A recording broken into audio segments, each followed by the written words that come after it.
दोस्तों नमस्ते। आज वीडियो के आरंभ में ही मैं आपको एक छोटा सा वीडियो दिखाने वाला हूं। वही वीडियो हमारे आज के पूरे एपिसोड का आधार है।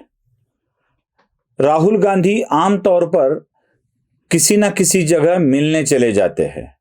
गरीबों से मिलते हैं, ट्रक ड्राइवर से मिलते हैं, गरीबों के झोपड़े में जाकर खाना खाते हैं।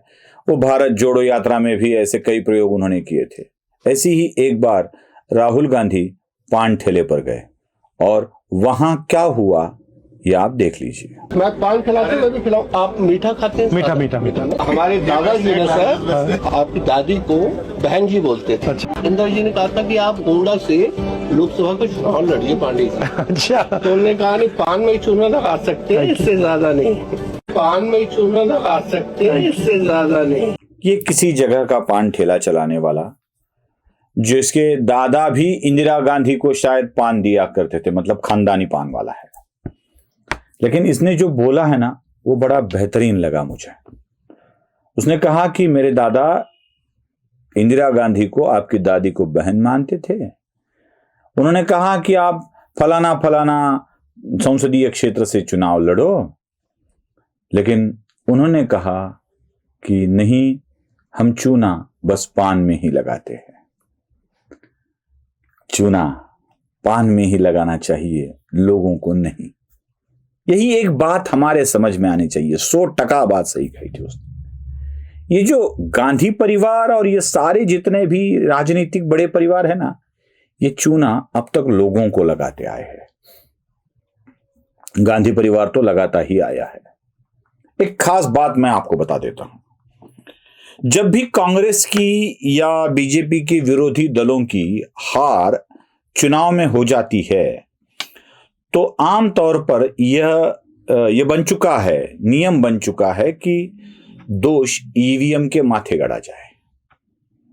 बस ईवीएम ईवीएम ईवीएम। तेलंगाना में कांग्रेस जीतती है तो ईवीएम निर्दोष होता है। हिमाचल में कांग्रेस जीतती है तो ईवीएम निर्दोष होता है। पंजाब में आप जीतती है तो ईवीएम का कोई प्रॉब्लम नहीं होता है। तमिलनाडु में अगर एंटी बीजेपी सरकार आ गई तो ईवीएम बड़ा पाक होता है।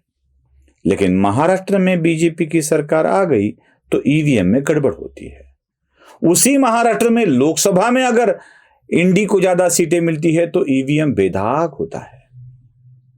और ईवीएम के चलते इस्तीफा देकर फिर से चुनाव, वो भी बैलेट पेपर पर लिए जाए, यह बात बार बार दोहराई जा रही है। कांग्रेस के नेता राहुल गांधी भी इसमें बहुत आगे बढ़ चढ़कर कह रहे हैं कि ईवीएम में गड़बड़ है। चूना पान में लगाना चाहिए, लोगों को नहीं। सोनिया गांधी, राहुल गांधी से मेरा नम्र निवेदन है, अगर आप में दम है तो बेचारे कार्यकर्ताओं को इस्तीफा देने की तैयारी करने की जगह राहुल गांधी खुद अपने संसदीय क्षेत्र से इस्तीफा दे दे, प्रियंका गांधी वायनाड से इस्तीफा दे दे और दोनों मिलकर वहां पर मांग करे कि बैलेट पेपर पर चुनाव हो। खुद इस्तीफा नहीं देंगे और लोगों को कहेंगे कि आप इस्तीफा दे दो, आंदोलन करो आंदोलन करो। बड़ा सही कहा था उस पान वाले ने, चूना पान में लगाते हैं बस, लोगों को नहीं। गांधी परिवार अब तक लोगों को चूना लगाते आया है। इस्तीफा देना ही है तो सोनिया गांधी दे, राहुल गांधी दे, प्रियंका गांधी दे और चुनाव लेकर के देखे क्या होता है। चुनाव में समझ में आता है। वही रेप्लिका महाराष्ट्र में है भैया, वही शरद पवार। उनका तो पान के ठेले के बिना लोगों को चूना लगाने का बिजनेस है, ऐसा लग रहा है मुझे। गए महाराष्ट्र के उस एक गांव में जहां से उन्हीं का उम्मीदवार चुनकर आया है। क्यों? तो एक गांव में 160 वोट कम मिले। कम क्यों मिले? हमें तो पूरे के पूरे मिलने चाहिए थे। गांव के लोग बोल रहे हैं भैया ये मोहिते पाटिल के साथ चले गए, दूसरे पार्टी में चले गए, इसलिए हमने उन्हें वोट नहीं दिए। लेकिन दूसरे दूसरे गांव से लोगों को बुलाकर वहां इकट्ठा करवाया गया और कहा कि इस्तीफा देंगे, इस्तीफा देंगे, इस्तीफा देंगे। अरे भाई पवार साहब, आपने जिस को इस्तीफा देने के लिए बोला है ना, उसकी नैया डूब गई है। इस्तीफा देने के लिए भी मिला तो कौन मिला? आरक्षित चुनाव क्षेत्र वाला, पिछड़े जाति का जानकर उसको बोल रहे इस्तीफा दे दो। ऐसे ही एक नेता आनंदराव देवकते को इस्तीफा देने के लिए शरद पवार ने कहा था। फिर देवकते के परिवार से उसके बाद कोई नहीं राजनीति में आया। बेचारे देवकते चल बसे, लेकिन उनके घर से कोई नहीं बना, विधायक भी नहीं बना, सांसद भी नहीं बना, राजनीति में भी नहीं आया। शरद पवार का खेल देखिए, जिसको उड़ाना है उसको नेता बना देते हैं, बड़ा नेता बना देते हैं और उसी को खत्म कर देते हैं।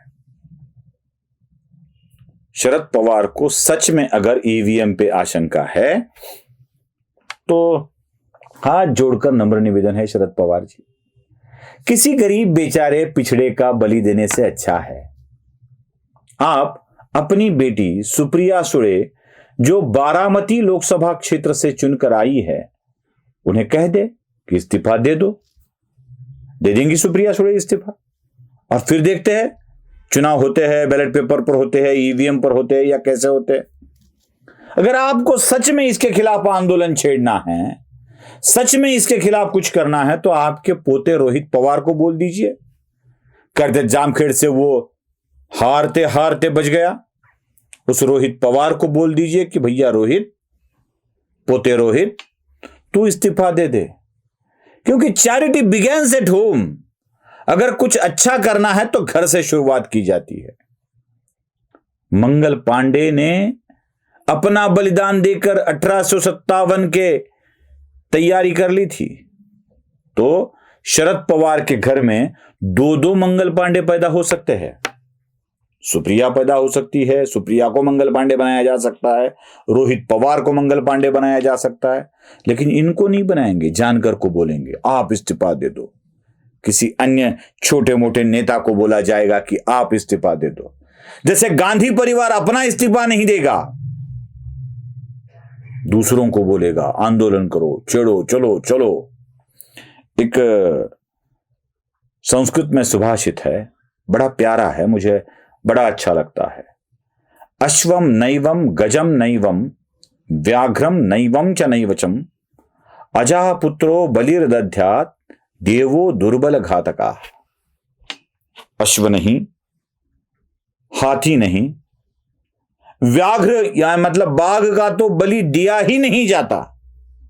बलि अगर दिया जाता है तो सिर्फ अजापुत्र का, बकरे का बलि दिया जाता है, क्योंकि देव दुर्बल का ही घात करता है।